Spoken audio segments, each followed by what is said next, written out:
So my subject for today is the new atheism, science and human values. The new atheism, science and human values.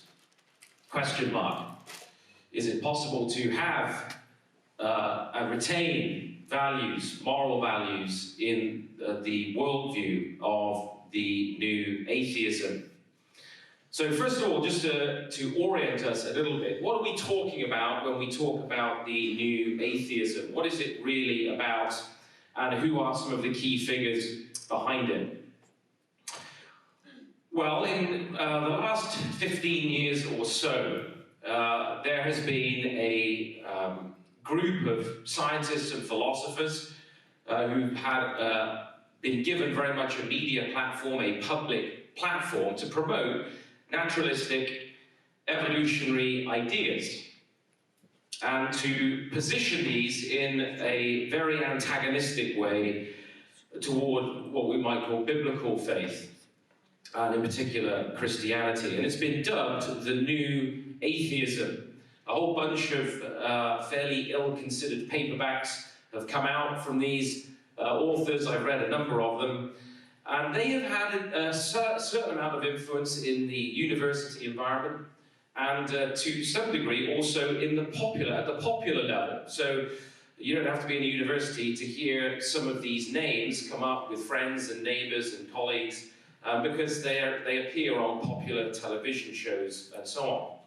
Now, the ideas that they're propagating are not essentially new. There's nothing particularly new about this atheism. It's a regurgitation of very old ideas, but the vociferousness of their approach and the tone whereby they tackle these issues in these public discussions has changed somewhat the nature of those discussions in the public space. There's a lot of ranting going on. In fact, a friend of mine, Dr. Jonathan Safety, who's a Christian apologist, he's called it pathological atheism because of the kind of rabid dogmatism with which they approach these discussions. And the primary target is, of course, Christianity. They may make the odd comment about Islam or Judaism periodically, but the primary target is Christianity. You may have heard of the four horsemen of the atheist apocalypse. These are perhaps the four most well-known of the new atheists. There are others, but these are the most well-known. That's Richard Dawkins there in the top left. He's at Oxford. He wrote a book called The God Delusion. He's an animal behaviorist. He's pretty elderly now, recently had a heart attack.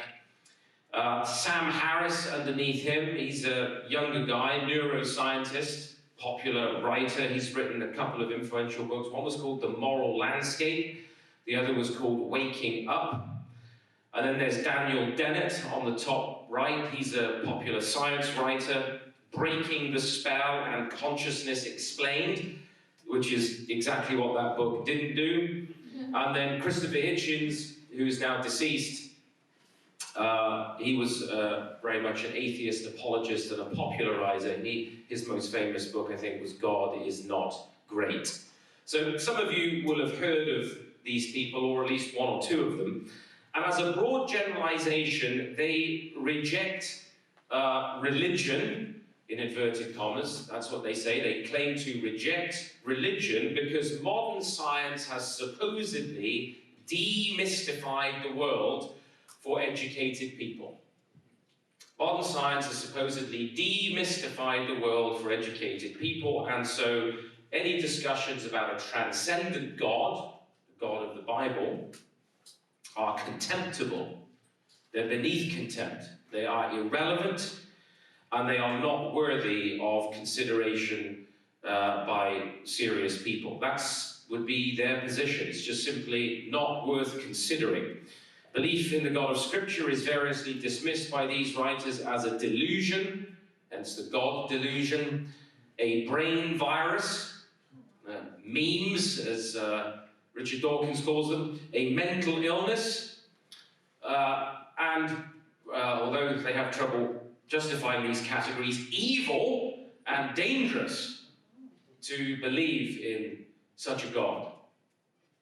That's where they are coming from. In this vein, the philosopher John Searle, looks like a miserable fellow, doesn't he? He says, the result of this demystification is that we have gone beyond atheism to a point where the issue, that is God's existence, no longer matters in the way it did to earlier generations. So he's trying to say there that, okay, this subject, God's existence, this Christian God, was of interest to earlier generations, but not anymore. We've gone beyond that. We're beyond that now. It just doesn't matter anymore. Now, these, I would claim, are both arrogant and naive declarations,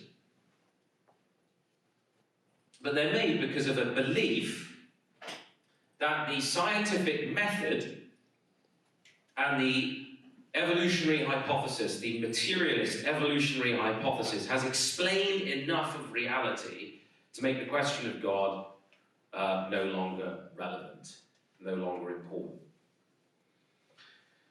So what exactly is the foundation of this claim? That's a sort of 10,000-foot view of what the new atheists are saying. What's the foundation of the new atheism from a worldview standpoint? Well, actually, these views about the world are, despite their protestations to the contrary, profoundly religious. And that's what I'm going to hopefully show you over the next 40 minutes. Grounded in an anti-theistic worldview, which is taken on faith. It's a belief system. And this is perhaps the most important thing to understand about the new atheism, especially when you're responding to it or combating it, is to explain and show how it's a belief system. For the media-hungry cosmologist Lawrence Krauss, for example, he declared, maybe I can't prove there's no God, but I wouldn't want to live in a universe with one. Well, I can actually give a word of comfort to Lawrence there, because he doesn't live in a universe with one anyway. There's an elementary misunderstanding there. God doesn't live in the universe. Now, he is active in it. His presence can be manifest in it. His power is seen in it. He doesn't live in it. But of course, he was trying to say he just doesn't want to believe in that kind of God. Thomas Nagel, who is a more circumspect American philosopher, very well-known philosopher, wrote a very good book, interesting book, I should say, called Mind and Cosmos, a few years ago. He says that his rejection of God, he says in Mind and Cosmos, is based on an ungrounded assumption of my own. So he acknowledges that it's a belief system. It's an ungrounded assumption of my own. There's these new atheist zealots then are actually in the grip, and I'll come to Stephen Weinberg in a moment, of a religious view that involves conflating, bringing together the empirical methods of natural science, that's observation and testing, with confusing them or conflating them with the worldview of atheistic materialism. So they look at a tool, empirical investigation, and then they conflate that tool with a worldview. So the tools of science, empirical investigation, can be put into the service of any number of worldviews. Stephen Weinberg makes this confusion very clear. He says the worldview of science is rather chilling. Not only do we not find any point to life laid out for us in nature, no objective basis for our moral principles, no correspondence between what we think is the moral law and the laws of nature, but the emotions that we most treasure, our love for our wives and husbands and children, are made possible by chemical processes in our brains that are what they are as a result of natural selection acting on chance mutations over millions of years. Living without God isn't easy, but it's very difficult. He offers one other consolation, that there is a certain honor or perhaps a grim satisfaction in facing up to our condition without despair and without wishful thinking, with good humor, but without God. Well, if you're not used to listening to philosophy, I know that sounds a bit involved. What he's basically saying is, look, the worldview of science means that we detect no purpose, no meaning, no value, and this basically means that all the things we treasure the most and think are most important in our lives are basically just the result of deterministic physical processes and forces. And it doesn't mean anything, there's no purpose in it, we just have to stare at that abyss and say, well, there's a certain courage that we need to face that with good humour and without God.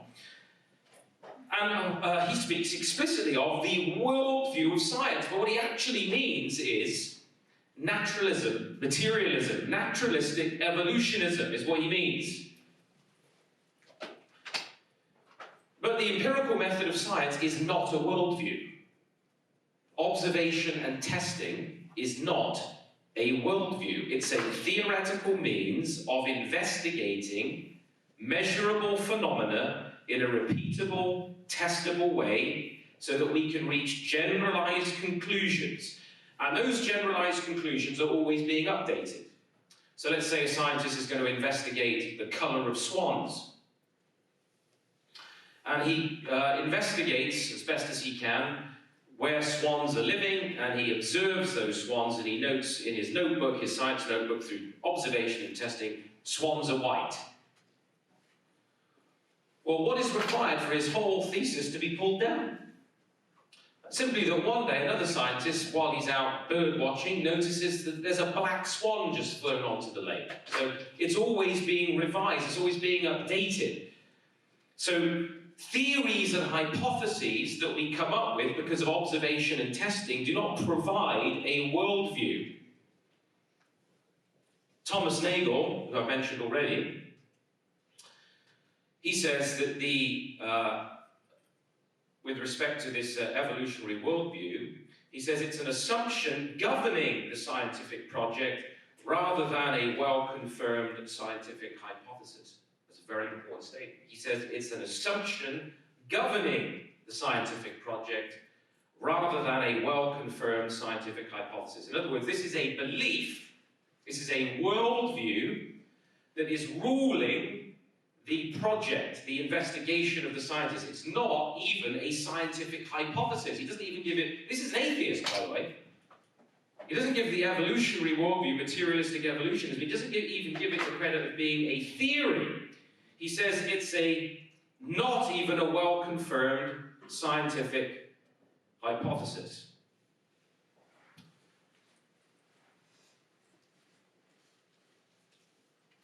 Sometimes you'll hear people say, who come from this perspective, because they've read it on the back of a cereal box or seen something on TV, is they'll say that, well, you know, the only kind of reliable knowledge, the only reliable truth that we can ever reach is that which is scientifically testable and empirically verifiable.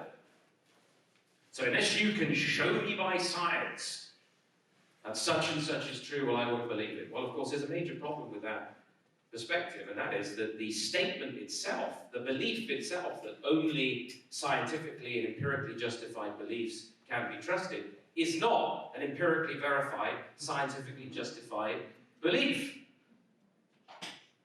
That's a worldview, and it's a philosophy that then is governing investigation. So there's no avoiding worldview starting points and religious philosophical perspectives, which actually rest on faith knowledge. These beliefs are, by definition, outside the scope of the scientific method. They can't be confirmed either way in terms of the scientific method, the natural sciences. Now, let's talk about science for a minute. Let's talk about the nature of science. So we've seen who these new atheists are. We've seen that there's a worldview foundation underneath this new atheism. It's not just hard-boiled science. It's a worldview. Let's think about the nature of science for a moment. There are all kinds of sciences. Some of you probably studied them in university. Maybe you certainly would have had a smattering of them in school. There's philosophy and logic and physics and biology and chemistry and sociology and mathematics and geology and psychology and physiology and all kinds of other ologies. And that's how we divide up university departments. Now, these are theoretical disciplines which investigate or analyze different created aspects of reality, that is, what we might call meaning sides of reality. So, for example, mathematicians investigate the numerical side of reality. The physicist is investigating the physical side or energetic side of reality. The biologist is looking at the biotic or organic side of reality. The psychologist is investigating the sensitive or emotional side of reality. The philosopher and logician is looking at the logical side, and so on.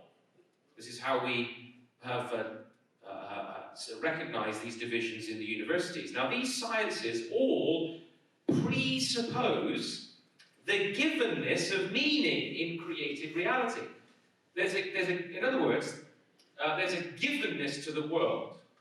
And now, for example, when you came here today, I strongly suspect you didn't go through multiple calculations, mathematical calculations about how you were going to get here. I suspect you didn't see a psychologist before you got here to ask how you should, analyze the speaker's psychological state of mind.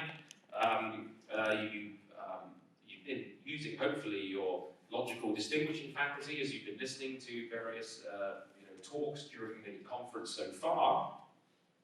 But you've come here in terms of everyday, ordinary experience that you don't think about theoretically most of the time, most of your life. You get up in the morning, you brush your teeth, you get dressed. You're not doing a theoretical investigation of reality 99.9% of the time. You're living in the world as a given that for you is meaningful, it's full of meaning. Okay, now, that world, in order to do science, is always accepted as a given by the scientist.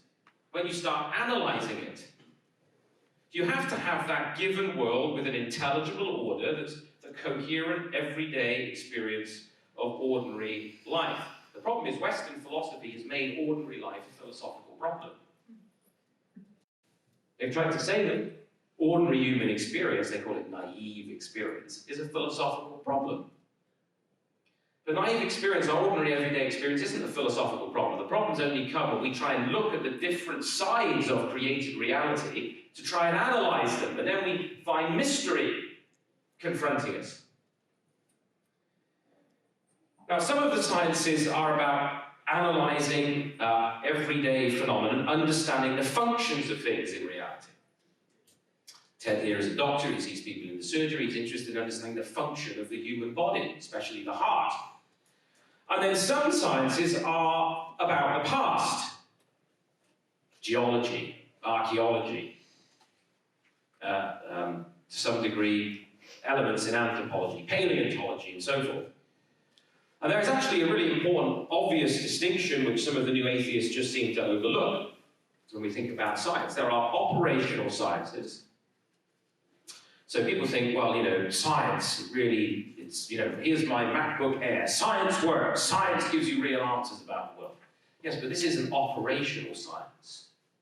Right? This is technology. It's operational science. Testable, repeatable. The historical sciences, though, are trying to build a hypothetical picture about the past, which is not repeatable or testable in the same way. How could you repeat the origin of the universe? How could you test that? Or so-called chemical evolution. How would you go about testing that? They've actually said there's not even an imaginary pathway to life from non-life. In addition, think about this, belief that the universe began without a cause, which means without a reason, because when we're talking about causes, what caused something, we're looking for a reason for something. The belief that the universe began without a cause, that nothing created everything, and that we are cosmic stardust which coagulated into some sort of primordial slime and evolved consciousness and rationality by material forces alone. That's called abiogenesis. Abiogenesis. That's a religious worldview. It's not an operational science. It's not even a historical science. It's a religious worldview. This is illustrated pretty well for us in the difference between functional biology, which is an operational science, and evolutionary biology, which is a worldview masquerading as historical science. This is what Dr. Mark Kirschner, Harvard Medical School, pointed out. Over the past 100 years, almost all of biology has proceeded independent of evolution, except evolutionary biology itself. Molecular biology, biochemistry, and physiology have not taken evolution into account at all.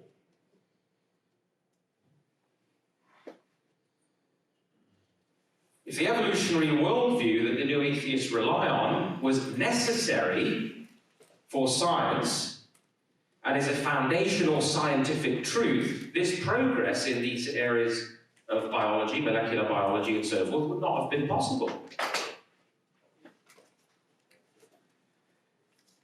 So it would be important to, having considered the nature of science, what about the origins of what we call the modern scientific method in the West? What about the origins of the modern scientific method in the West? Well, they do not have atheistic roots. They don't have roots in the thinking of the atheists. Social historian Rodney Stark has shown what is today recognized by most professional historians, that there was no such thing as the scientific revolution produced in the so-called Enlightenment. The Enlightenment, just like the so-called Dark Ages, was an intellectual era constructed and labelled by a group of 18th century philosophers who wanted to discredit Christianity to establish secular humanism amongst the elite. The Enlightenment, the Christian era, was called the Dark Ages. But the reality is this, with respect to the scientific pioneers of the 16th and 17th century, 25% were members of the clergy, 60% of the great scientists of the era were devout Christians, and the rest were conventional Christian believers. 2% of the founders of what we call modern science were skeptics. 2%. As such, Rodney Stark notes, he says in his book, How the West Won, he says, clearly the superb scientific achievements of the 16th and 17th centuries were the work not of skeptics, but of Christian men. The era of the Enlightenment is as imaginary as the era of the Dark Ages, both myths perpetrated by the same people for the same reasons. So what Stark actually shows is that Christianity was essential for the coming of age of Western science, which is why it was a Western phenomenon. It arose in Christian Europe because only Christian Europe believed the things that promoted its emergence. And this is really important when discussing the origin of science. The basis of their belief was their image of God and his creation. The English skeptical philosopher and mathematician Alfred North Whitehead, he acknowledged begrudgingly that Christianity was essential to the rise of science because, and I quote, that because of the medieval insistence on the rationality of God, conceived as with the personal energy of Jehovah and with the rationality of a Greek philosopher, every detail was supervised and ordered. The search into nature could only result in the vindication of faith in rationality. Now, I recognize that there is an excessive rationalism in that statement, and there was an excessive rationalism in many of the 17th, 18th, and 19th century thinkers who were Christian. But they did believe in a personal, purposeful God who created a world of law and structure that's ordered, it's logically intelligible, and so empirical investigation, testing is possible, and it was useful for deepening knowledge. And that's why they went about the developments that we saw and have seen in the sciences. An impersonal, fatalistic, irrational conception of reality could not give rise to modern science, and didn't, as world history shows. The science that the new atheists celebrate and its technological achievements requires you to believe certain things about the universe before you can speak of the scientific method. And interestingly, none of these beliefs are justified by any brand of atheism. No brand of atheism is able to provide the foundational worldview that allows for the intelligibility of the scientific method. If the world, for example, is not created, if it has no design, no law, order, or purpose, it's an eternal mystery. And actually, that's, interestingly enough, exactly what some of these new atheists say about it. It's just a mystery. It's unpredictable. It's arbitrary. Because in principle, these uncreated brute facts of reality are impervious to theoretical and scientific analysis. Let me illustrate that for you, because I know this is a bit abstract, especially after lunch on Saturday. What is happening is thought is being reduced, human thinking is being reduced to abstract ideas in your brain, which is a chemical accident, and it's somehow being brought into relationship to the unrelated particulars outside of your brain. And the question is, how is that possible? Let me illustrate it for you this way. Do you remember before there was Nintendo and Xbox and all of that, there were connect-the-dot puzzles? And that's what we used to do in the car. Now this one actually gives you quite a lot of help, because there are numbers next to the dots, and there's also a bit of some of the surroundings have been pre-prepared by the author. But how does it connect-the-dot puzzle work? It works because it can look like just a sea of dots on a page with no apparent relationship to each other. But the goal of it is that a child takes a crayon, and in connecting the dots in the right order, the pre-established relationship between the dots emerges so that the meaning is discovered. You discover. So it's a house, it's a car, it's, in this case I think probably a horse. There's a horse. And they start to recognize shapes and discover a meaning that's already there. Why does a connect-the-dot puzzle work like that? Because there's an author. So instead of just seeing a sea of unrelated dots on a page, when you connect them, the meaning is discovered. Now, the atheistic worldview, imagine there were no numbers next to those dots, and imagine there was no relationship pre-established between the dots. Then you would just be running around with a pencil any which way you like, because there is no design, no purpose, no plan, there's no pre-established relationship between any of the facts. They are brute facts, which means they are impervious to interpretation. Now, you can say, well, I'm going to join the dots how I want to, and you join the dots how you want to, and you lot join the dots how you want to, and we can all go and live our imaginary world. We'll pretend the world has meaning. And that's effectively what New Atheism ends in. We'll all go and pretend the world has the meaning that any particular individual wants to give it. We don't determine this order you see in the sciences, we discover it. What Albert Einstein said, a priori, that's before experience, one should expect a chaotic world which cannot be grasped by the mind in any way. Now, he said that as a pantheistic skeptic. He said on his worldview, on his religious perspective on the world, before actually coming to it as a scientist, he would expect a chaotic world which cannot be grasped by the mind in any way. He said the mystery, the big mystery, is how true knowledge can expand through the explanatory power of reasoning and science. It was for him a miracle and a mystery. That's what he called it. As far back as the ancient Greeks, Aristotle denied that the universe came into being, and so the ancients often treated the cosmos as a mysterious living thing. A mysterious living thing. Natural phenomena sometimes occurred in their view because of motive, like the universe itself had a motive. Actually, you hear a lot of modern pagans talking like this all the time. I remember seeing Jim Carrey saying thank you for an award he'd just been given a few years ago and thanking the universe. As though, you know, the universe somehow purposed it. This view was revived actually by the German philosopher Schopenhauer, who said everything is will.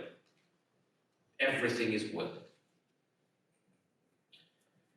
We haven't got time to talk about that. Be here all day.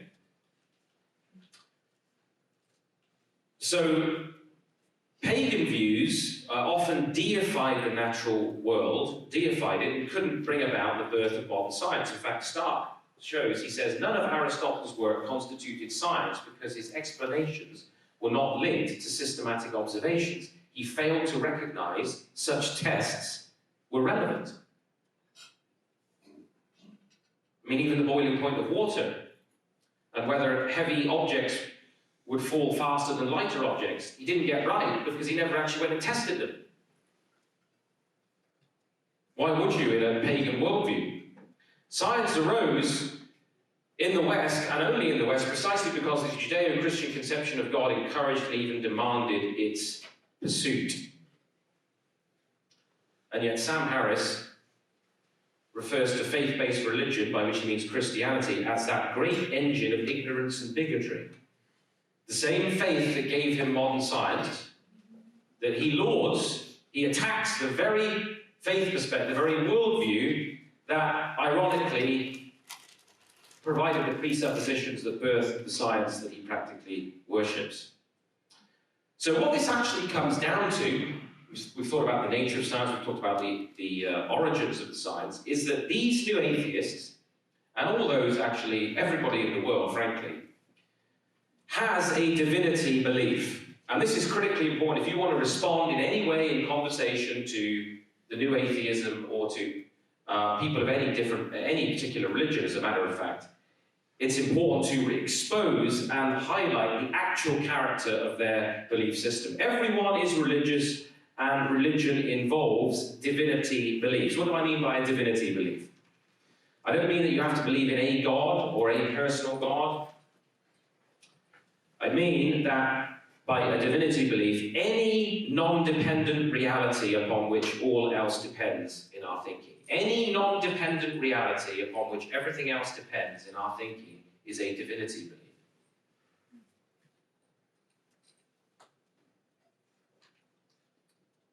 It's easy to break down. There are three basic divinity concepts. That's all. There is the biblical Christian theistic view that the divine, that upon which everything depends, is God, the living God. Now, this is copied, of course, in Judaism and Islamic thought, which has critical problems in the way they conceive it. We haven't got time to talk about that now. But essentially, God's being is not the being of creation. That's the critical distinction. God's being is not the being of creation. God is self-existent, he's non-dependent, everything else depends on him. And this diagram hopefully illustrates that for you. Here's the non-dependent, uncreated God. Here's the dependent creation. This is the direction of activity.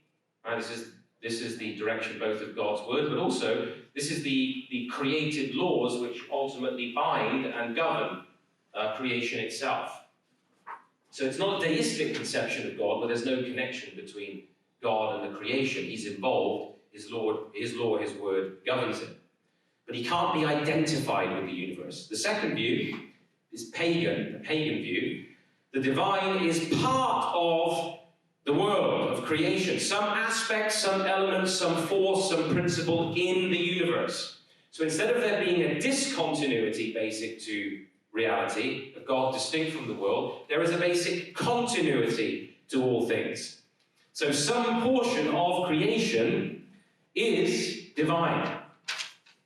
It's that which is why it's illustrated with the unbroken circle. There's something within creation itself that is divine. Of course, in ancient paganism, various gods were worshipped as divine. Sometimes a lot of paganism didn't posit gods, personified gods, but some of them did. And the gods themselves were within the universe. So non-divine things are, on this view, partly divine because everything is permeated by the divine. The third view is pantheistic. And this is found, of course, in Buddhism and Hinduism, and this view recognizes only one reality, the divine. And the reason we have a broken circle in here is that there are what appears to be non-divine, created to us, to our normal perception, is in fact actually part of the divine. We just don't realize it. We don't appreciate it. So there is only one divine reality, and all distinctions are maya, they are an illusion. And it's that illusion that causes suffering and so on. Then you have the Buddhist philosophy. Now these worldviews, interestingly, are very relevant to the discussion of new atheism, because their ultimate view of reality is determining in advance what their science must conclude about the world. This is why it's so important. Your ultimate view of reality is going to determine in advance what your science concludes about the world. It guides your view of reality and then shapes your scientific or theoretical thinking. The new atheists have actually variously adopted pagan and pantheistic divinity concepts. So Sam Harris, for example, seems to bounce between paganism and pantheism in his books. So if you read his book, The Moral Landscape, he assumes a pagan view. You read his book a little later, his later work, Waking Up, he reveals that he's a Buddhist. He's a new atheist, but he's a Buddhist. And he's been seeking cessation. What is cessation?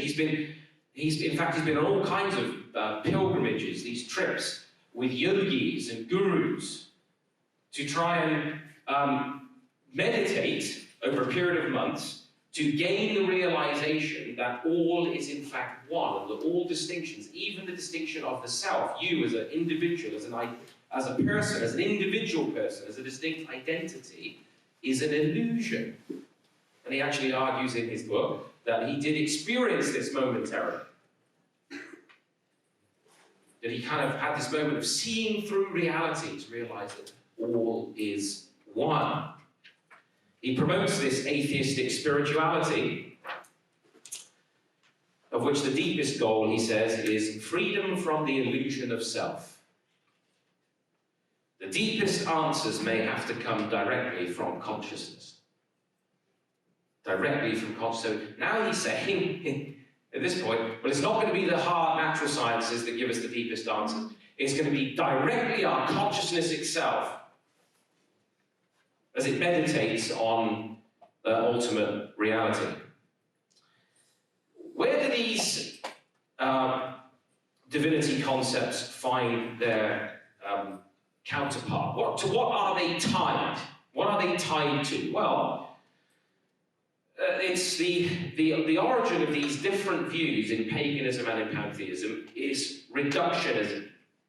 Reductionism, there's an important word. Reductionism. Everyone believes something has independent existence, something on which everything else depends. That's what I've argued. And that belief is a religious choice. Not a scientific conclusion, not a theoretical conclusion, it's a religious choice.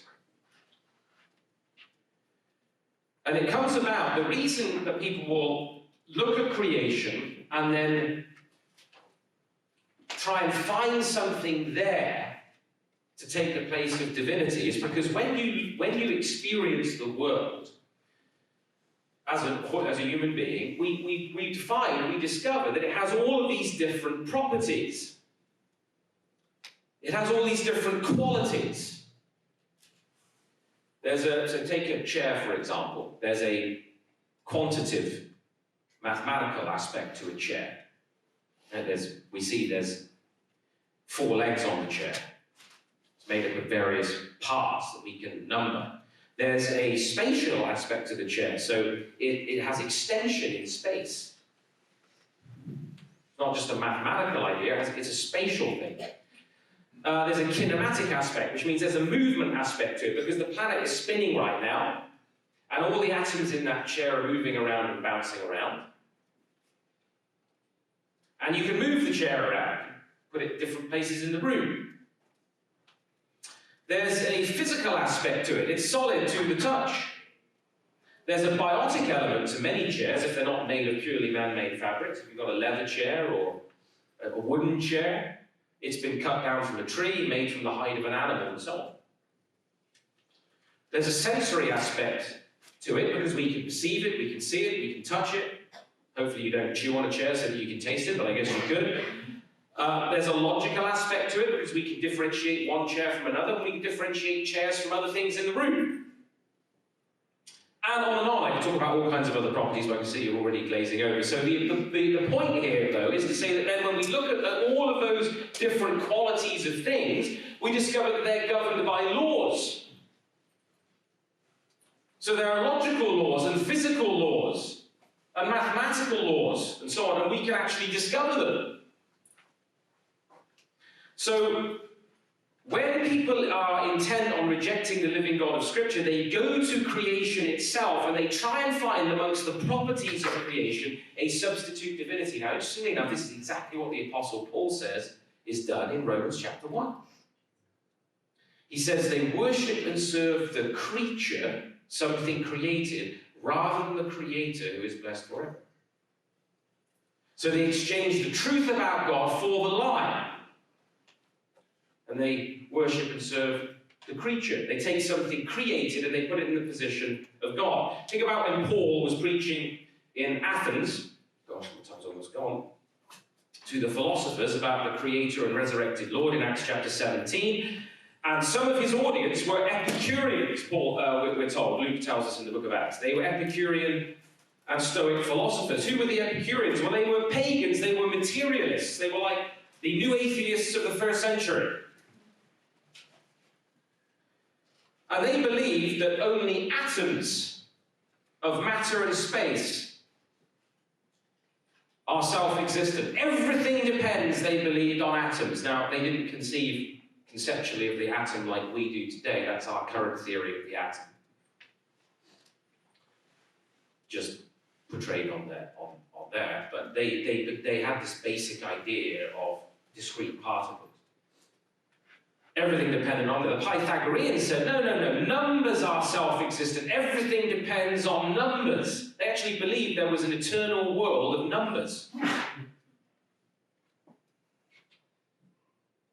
In the case of materialism, both ancient and modern, all reality then is reduced to being purely physical, and all non-physical realities depend on purely physical ones. So either all reality is simply physical, or at least it's physical, and anything that's non-physical totally depends on the physical. The technical term is epiphenomenal. It's a byproduct of the physical. That's all. So physical reality is then given a divine status. Now, you can do that exercise of reductionism with any aspect of reality, and you can try and reduce all of reality to one of its aspects, and somehow try and account for everything in terms of one element, one aspect. And pretty much most things have been tried. And you end up in hopeless contradictions and antinomies when you do.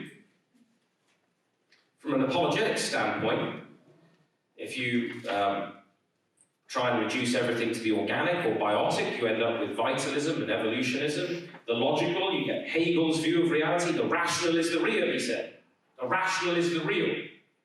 If you deify the feeling or sensitive aspect, you end up with the idea, as David Hume said, that we're just a bundle of sensations. Or, where the German philosopher Schopenhauer ended up, just saying everything is just will, everything is will. But actually, you can't even think of any created aspect of reality in isolation from the rest. Can you actually conceive of what it would mean for anything to be exclusively physical in isolation from what is non-physical? As a Christian philosopher, Roy Clarser, he says, what is left of the idea of sense perception when it's deprived of all connection to number, space, matter, and logic? What is left of logic if there's nothing non-logical to which it can apply? Even its famous axiom of non-contradiction says that nothing can be true and false at the same time and in the same sense. Thus, it includes an essential reference to both time and to other senses, properties to which it applies. Anybody familiar with the law of non-contradiction? Something can't be true and false, be true at the same time and in the same sense. It can't be true and false at the same time and in the same sense. So you even can't think about logic purely just in terms of an abstract law. more. It's always related to time and sense. So you can't reduce creation, in short, to any one single aspect of it. Here's a little illustration of that for you, if this works. It may not.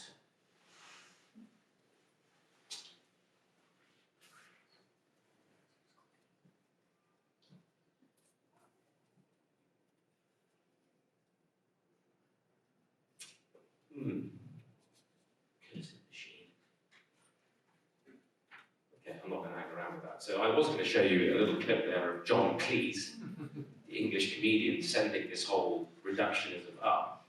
And hang on one second, let me just see if it can...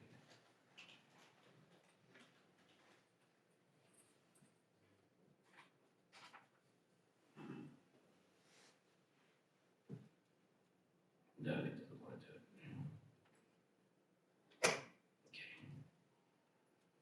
Quick while I'm behind. Anyway, what he basically does is he says these are supposedly all different genes, and he says we've discovered the gene for people believing in God, a gene for people not believing in God, and so on and so forth, for all these different kinds of beliefs. It shows how this kind of reductionism is totally absurd. I'm kind of frustrated that hasn't worked because it really is quite good. Can you go back for a second? But like, can I? Can you exit out to the PowerPoint on that video? So like when you had the PowerPoint slides like on the side. When it was like this? Yeah, and then enable content in the top right. Oh, well spotted.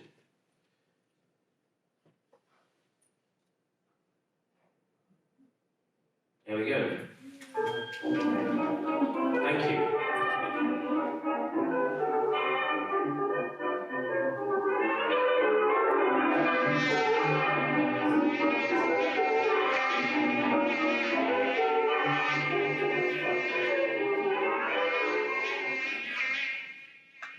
Hello. We scientists have now located a gene which we scientists believe gives people the need to believe in God. In other words, this God gene releases chemicals into our body which create the impression that there is meaning in the universe. And this God gene is just here, between the gene which we scientists now know makes us eat coconut ice cream after a fish dinner, and this gene here, which causes people with weak egos to grasp around desperately for simple explanations.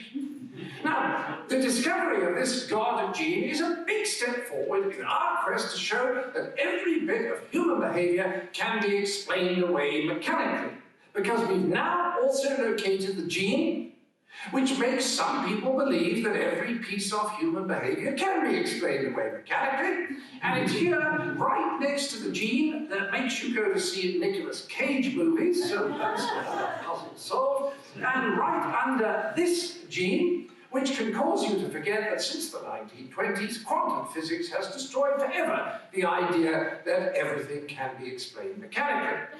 Now, the gene which causes us to forget this obvious fact is very dominant in some people, especially me. And we scientists now know that it's closely linked to this gene here, which gives you such a weak sense of self that you hang on to anything that makes you feel more secure emotionally, whether it's fundamentalist religion or a reductionist view of the universe, which is right over this gene here that makes you want to punch people in the head when they take the scientific process and subject it to their pathological literal-mindedness. Thank you. I did. And by the way, we now know that there is a gene that causes you to say, thank you, I needed that, just there, when you're punched in the head.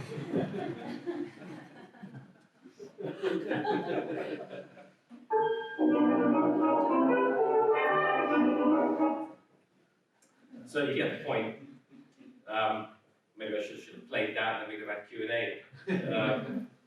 So the physical sciences then, Thomas Nagel says,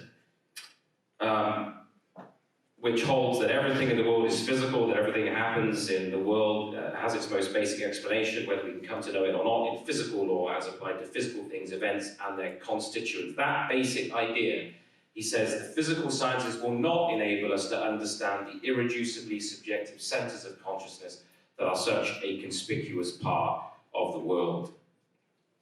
So, actually,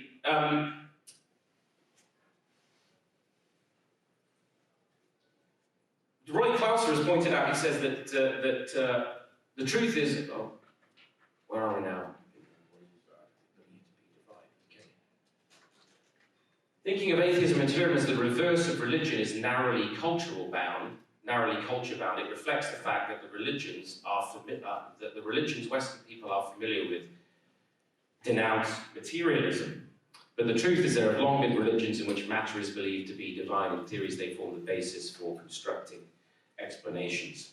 So let me just conclude with this, and just see how this applies in the area of values. What happens to values if you take this physicalism of the new atheists? What happens to morality? What happens to the ideas of good and evil? Well, Harris basically says morality and values depend on the existence of conscious minds, that's interesting, and specifically on the fact that such minds experience various forms of well-being and suffering in this universe. And he basically argues morality and values depend only on conscious human minds, so there's nothing that transcends the mind. These minds are fully constrained by physical law as natural phenomenon. So there you've got the destruction of the concept of mind altogether, because you've just got brains constrained by natural physical laws. And then he goes on, these laws of nature are as yet unknown. He says, he argues they're indeterminate, yet everything must be reduced to them and brought under the control of the physical sciences. So even though he says we don't really know what those physical laws are, we've got to reduce everything to them, which is a contradiction. We can't reduce things to something we don't even know what we're talking about. And the language of well-being and suffering can replace or alter the meaning of the moral, metaphysical language of good and evil, right and wrong. So what Sam Harris does in his book, The Moral Landscape, is he tries to redefine good and evil in terms of the ideas of well-being and suffering. Good is well-being, which is analogous, he says, to health. You can draw an analogy with health. And evil is when it is suffering. When any conscious organism suffers. That's his basic idea. But of course, this reduces everything to a kind of inner subjectivity. People's sense of well-being or a sense of suffering are totally subjective. And how can we know that what something truly is? Until we know what something truly is and its purpose, we can't speak of its well-being or its suffering. We can't speak of health or disease with respect to it. The new atheists believe that existence precedes essence, which simply means there is no defined human nature. There's no normative idea of the human person. There's just evolution. The universe is in constant flux, constant change. And so the very idea of health actually depends on knowing what the normative condition of a human being is. If you go to the doctor, like Ted, and you say, I'm having pains in my chest, he's the heart doctor, he has to have some idea of what the normative parameters of a functioning human heart are before he can say your heart's unhealthy. So until you have a norm, you can't measure well-being. Until you have purpose, the purpose of the functioning of something, you can't even define suffering or well-being with respect to it. What Sam Harris does by kind of sleight of hand is he says the good is global well-being. That's the good. And the bad, the evil, is any kind of suffering. And the closer you are to global well-being, the better we can say, and the more important somebody's life is, actually. We can deem their way of life and their life as more important. But who determines what global well-being is? Who defines what global well-being is? Do we accept what the different atheists have a different idea of what global well-being constitutes? Some of them disagree about whether that well-being is for just human beings or for all conscious, sentient beings. So for some atheists, humans are a virus infecting the planet, and the best thing for the well-being of humanity would be that the vast majority of human beings went extinct. Others don't agree with that amongst the atheists. So which one is it? Or what about the Muslims? They believe that global well-being means Islam and Sharia law. The Buddhist thinks that the problem for well-being is that we have the illusion that there's an indifference to suffering in Buddhism, because suffering is an illusion. You're only suffering because you believe that there are distinctions which are in fact unreal. And that's the cause of your suffering. So global well-being is recognizing that absolute oneness, and so forth. You can talk about Marxists, communists, National Socialists, capitalism, utopianism, libertarianism, all with their different visions of global well-being.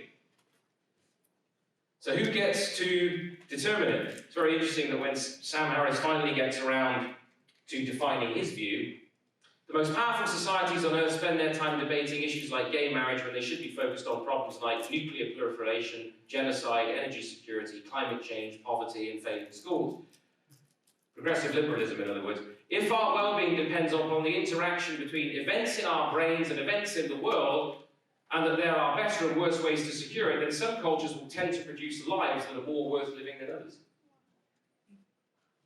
So if you agree with Sam's view of global well-being, your life is really worth living, and that's a better culture. If you don't, well, according to his earlier book, The End of Faith, he says, and I quote, "The link between belief and behavior raises the stakes considerably. Some propositions are so dangerous that it may be ethical to kill people for believing them. This may seem an extraordinary claim, but it merely enunciates an ordinary fact about the world in which we live."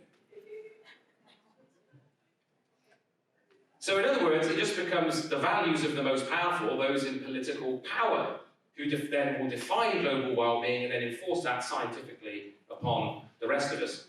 G.K. Chesterton